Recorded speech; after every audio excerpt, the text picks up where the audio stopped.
नमस्कार, रामापाल ऑफिशियल में आपका स्वागत है। नमस्कार सम्मानित साथियों, मेरा नाम है रामापाल और आप देख रहे हैं रामापाल official YouTube channel. Uttar Pradesh में त्रिस्तरीय पंचायत चुनाव से जुड़ी इस वक्त की सबसे अहम और जरूरी जानकारी आपके बीच में लेकर के मैं आया हुआ हूँ। दरअसल उत्तर प्रदेश में 26 मई 2026 को वर्तमान प्रधानों का कार्यकाल समाप्त हो गया था। ऐसे में मौजूदा उत्तर प्रदेश की योगी सरकार ने प्रधानों को कार्यकाल विस्तार देते हुए अगला चुनाव होने तक उन्हें प्रशासक के तौर पर नियुक्ति देती, जिसको लेकर के इलाहाबाद हाई कोर्ट में एक याचिका दायर की गई थी। अर्थात इलाहाबाद हाई कोर्ट की लखनऊ खंडपीठ में एक याचिका दायर की गई थी, जिसमें यह चैलेंज किया गया था कि उत्तर प्रदेश में प्रधानों को कार्यकाल विस्तार देना और उन्हें प्रशासक के तौर पर नियुक्ति देना असंवैधानिक घोषित किया जाए और जल्द से जल्द चुनाव कराए जाएं, जिसको लेकर के अब एक अहम और स्पष्ट जानकारी निकल करके सामने आ रही है।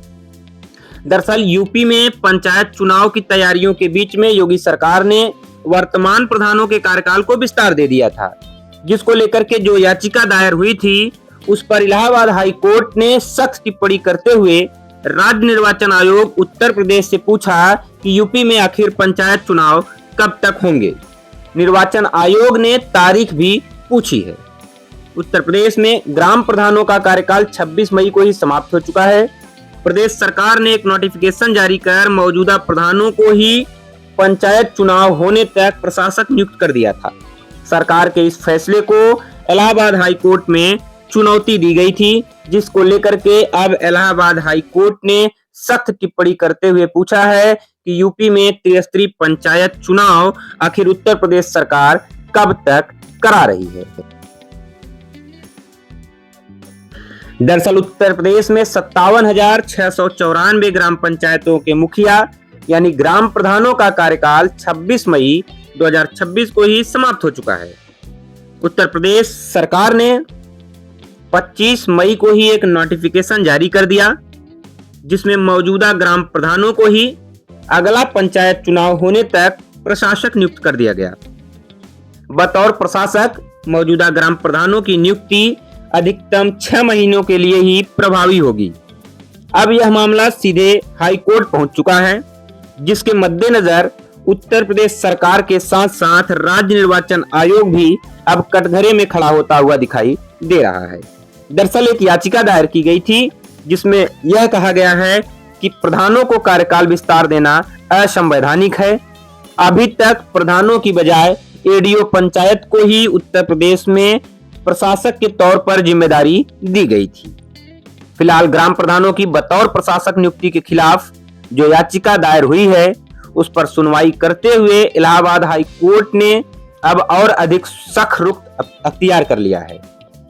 जस्टिस शेखर बी सर्राफ और जस्टिस अवधेश कुमार चौधरी की बेंच ने पंचायत चुनाव में देरी होने पर नाराजगी जताई है और राज्य निर्वाचन आयोग से तल्ख सवाल किए हैं। राज्य निर्वाचन आयोग को इसका जवाब देना होगा। दरअसल हाई कोर्ट ने राज्य निर्वाचन आयोग से पूछा कि पंचायत चुनाव कब तक कराए जाएंगे और इसकी संभावित तारीख भी बताई जाए, जिसको लेकर के अब उत्तर प्रदेश सरकार और राज्य निर्वाचन आयोग घिरता हुआ नजर आ रहा है। पंचायत चुनाव को लेकर के अब राज्य निर्वाचन आयोग को एक स्पष्ट तारीख बतानी होगी। फिलहाल इलाहाबाद हाई कोर्ट ने यूपी सरकार को भी यह निर्देश दिया है कि 10 जुलाई को पिछड़ा वर्ग आयोग अर्थात जो ओबीसी आयोग का गठन हुआ है उसकी रिपोर्ट पेश की जाए। अब 10 जुलाई 2026 को पिछड़ा वर्ग आयोग अपनी रिपोर्ट राज्य सरकार को उसके पहले सौंप देगा और यूपी सरकार को इलाहाबाद हाई कोर्ट के समक्ष 10 जुलाई तक पिछड़ा वर्ग आयोग की जो रिपोर्ट आएगी उसको पेश करने का समय दिया गया है। हाई कोर्ट ने राज्य चुनाव आयोग से भी 10 जुलाई को ही पंचायत चुनाव के लिए संभावित तारीख बताने को कहा है। याचिकाकर्ता ओम प्रकाश प्रजापति की ओर से कोर्ट में यह दलील दी गई कि पंचायत राज अधिनियम के मुताबिक ग्राम प्रधानों का कार्यकाल अधिकतम 5 वर्ष का ही होता है। ऐसे में अगर उन्हें कार्यकाल विस्तार दिया जाता है तो कहीं न कहीं यह संविधान के दायरे में नहीं आता है, जिसको लेकर के इलाहाबाद हाई कोर्ट में सुनवाई के बाद कोर्ट ने सख्त रुख अख्तियार कर लिया है। याचिकाकर्ता के वकील ने कहा कि समय पर चुनाव नहीं कराकर प्रधानों को प्रशासक बनाया जाना उनके कार्यकाल को इनडायरेक्टली तरीके से बढ़ाने जैसा है, अर्थात अप्रत्यक्ष रूप से कहीं न कहीं वर्तमान प्रधानों को ही कार्यकाल विस्तार दे दिया गया है, जो नियमों के खिलाफ है। सरकार की ओर से कहा गया कि पंचायत चुनाव में ओबीसी आरक्षण तय करने के लिए गठित आयोग को रिपोर्ट देने में 3 से 6 माह लग सकते हैं। ऐसे में हाई कोर्ट ने सरकार की इस दलील को खारिज कर दिया और कहा कि रिपोर्ट जल्द दी जाए। उत्तर प्रदेश सरकार चाहती है कि 3 से 6 महीने का समय लिया जाए, लेकिन हाई कोर्ट ने कहा है कि 10 जुलाई अंतिम तिथि निर्धारित की जाती है। उस दिन आपको पिछड़ा वर्ग आयोग की रिपोर्ट को कोर्ट में सबमिट करना होगा। अब उत्तर प्रदेश सरकार पूरी तरह से फंसती हुई नजर आ रही है, लेकिन 10 जुलाई की तारीख जो अत्यंत अहम मानी जा रही है, उस पर देखना है कि आगे क्या होता है। अभी बने रहिए वीडियो में, बहुत सारी जानकारी देंगे। फिलहाल आपको महत्वपूर्ण जानकारी दे दें कि याचिकाकर्ता के वकील ने यह भी दलील दी कि पहले पंचायत चुनाव में देरी होने की स्थिति में एडीओ पंचायत या बीडीओ को प्रशासक बनाया जाता था। साल 2021 और साल 2000 में भी पंचायत चुनाव देर से हुए थे, तब अधिकारियों को ही प्रशासक के तौर पर नियुक्ति दी गई थी। लेकिन इस बार सरकार ने राजस्थान, मध्य प्रदेश और उत्तराखंड की तर्ज पर ग्राम प्रधानों को ही प्रशासकीय जिम्मेदारी देने का फैसला किया है, जो अत्यंत गंभीर मुद्दा है। याचिकाकर्ता के वकील ने कहा कि यह संविधान के दायरे में नहीं आता है। फिलहाल कोर्ट ने इस पर सुनवाई करते हुए राज्य सरकार को यह निर्देश दिया कि ओबीसी आयोग की रिपोर्ट को 10 जुलाई तक कोर्ट में सबमिट किया जाए।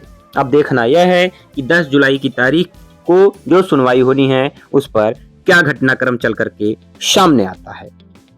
फिलहाल सरकार का तर्क है कि ग्राम प्रधान विकास कार्यों को गांव में करने के लिए, साथ ही साथ सरकारी योजनाओं के क्रियान्वयन और चुनावी प्रबंधन की अहम कड़ी होते हैं, इसलिए उन्हें ही विस्तार दिया गया है। विधानसभा चुनाव से पहले ग्रामीण क्षेत्रों में ग्राम प्रधान की भूमिका को देखते हुए उनको ही प्रशासक बनाने का निर्णय भी राज्य सरकार ने लिया है। प्रधान संगठन ने भी सरकार से यह मांग की थी कि जिम्मेदारी प्रशासनिक समिति या प्रधानों को ही दी जाए।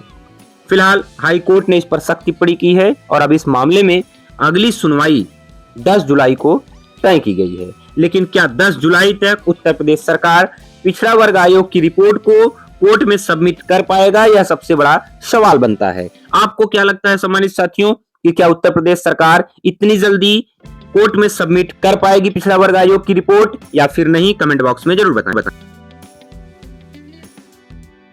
अब हम आपको एक पेपर कटिंग भी दिखा देना चाहते हैं, जिसमें चुनाव आयोग बताए, जिसमें एक लिखा हुआ हेडलाइन कि चुनाव आयोग बताए कि पंचायत चुनाव कब होंगे। हाई कोर्ट, जी हाँ, ग्राम पंचायतों में प्रधानों को प्रशासक बनाने का मामला सीधे कोर्ट तक पहुंच चुका है और आपको हम कानूनी बाध्यता भी समझा देना चाहते हैं।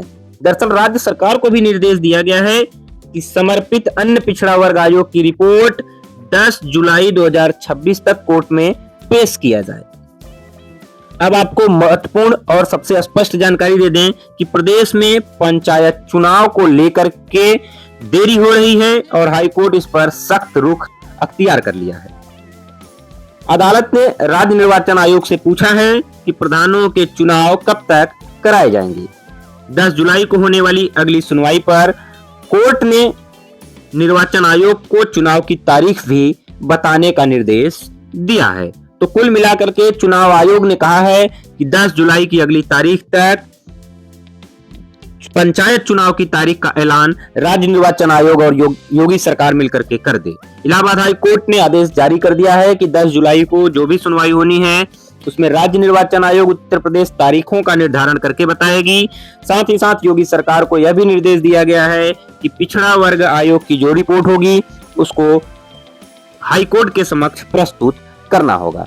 अब कुल मिला जुला करके योगी सरकार और राज्य निर्वाचन आयोग फंसता हुआ दिखाई दे रहा है। फिलहाल इलाहाबाद हाई कोर्ट के आदेश का अनुपालन करना राज्य सरकार और राज्य निर्वाचन आयोग की मजबूरी है। अब देखना यह है कि 10 जुलाई की तारीख पे जो सुनवाई होनी है, उसमें क्या रिजल्ट निकल करके सामने आता है। फिलहाल उत्तर प्रदेश में अभी त्रिस्तरीय पंचायत चुनाव जल्द से जल्द होने की संभावनाएं बनती हुई दिखाई नहीं दे रही हैं। मिलते हैं आप सभी से एक नई वीडियो के साथ, एक नई जानकारी के साथ। लेकिन अगर आप फर्स्ट टाइम हमारे चैनल पर विजिट किए हैं तो चैनल को सब्सक्राइब करना ना भूलें। धन्यवाद सम्मानित साथियों।